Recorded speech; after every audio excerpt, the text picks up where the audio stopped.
He had George Miller, Charlie Silas, Charlie Lorraine. What the man name from Wayside? George Weathers. George Weathers. All right. Patty Harris. Patty Harris. All right. Now, like, here's a. You see, we'll take these poles for it. There's a camp there, a camp there, a camp there, and a camp there. Now, this man here, George Miller, he got dirt wagons. He don't have slips, use of them. He got dirt wagons. A man have to get on the back of it and trip it. Wind them. Trip it. All right. When it dump, then the man got to wind the bottom of it up for the catch there next time. All right. Charlie Silas, he may have slips. Wheelers.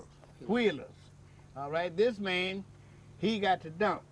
That's a kind of a scoop on a. No, it's Got two wheels. that sets on two wheels. But when you unbuckle it, the bottom of it drop down and catch dirt.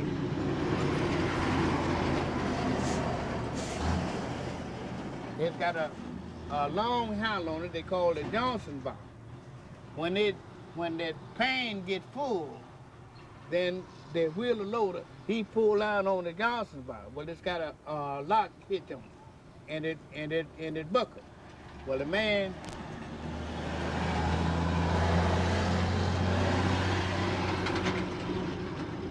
The man with the three mules in the front, what's called the hook team, he knocked loose when the wheeler loader buckle the Johnson bar.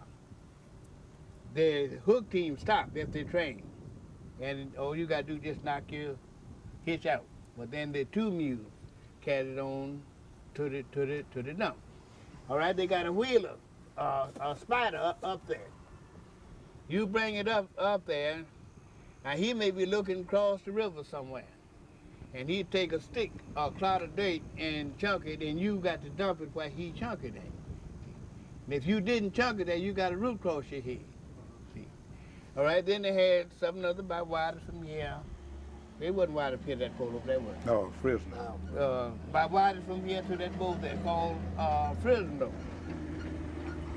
Yeah. When you dump it, he drag it down. Now, when he dumped that, when he tripped that wheeler, he didn't just pile all the dirt up there. He scattered it out as it went on.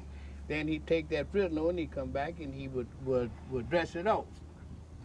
He took the place of the bulldozer. Yeah, and the place what they use for bulldozers and motivators now, they use Fresno for that. And the next cap may have slips. Now that's something with two hounds. And the man got to get behind it and put it in the dirt and try to hold it down low enough to keep it from going in the ground so deep that it throw him over between the mules.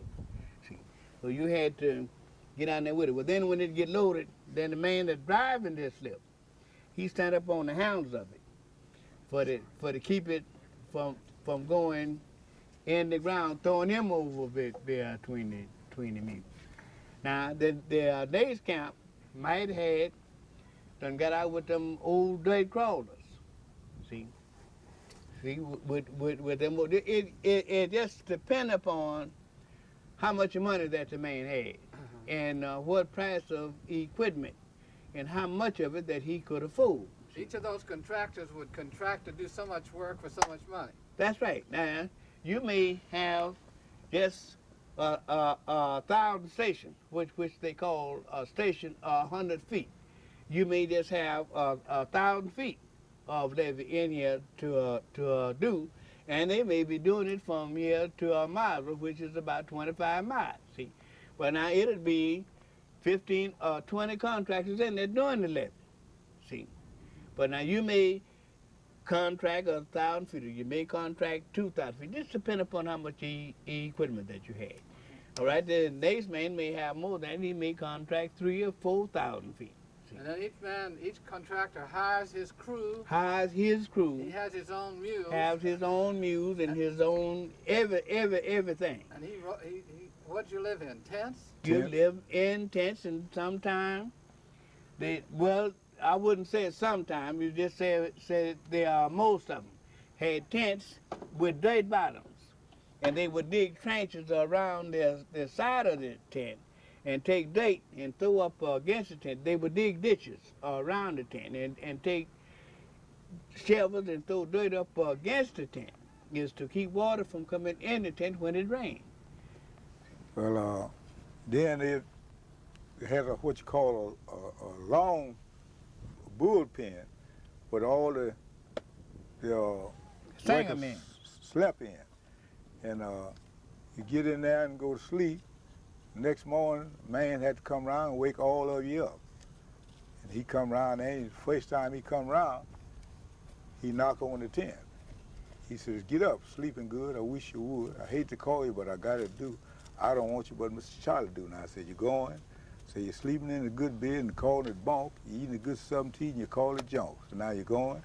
He go around the first time, and he come back around the second time, and care what you had, he was coming in there. You gonna have to come out there, because he's coming in. What would you come in with? He'd have his stick and pistol. And Did you ever see anybody shoot anybody or hit anybody with that? oh yeah, I got a lick one morning, and he hit out another fella and hit me. Had my head dripping. But I was already up. The fellow, when he got after him, he broke and run. He made a mistake and hit me. But you couldn't fight him back? No, he couldn't fight him back. He got a pistol. Can't fight no pistol.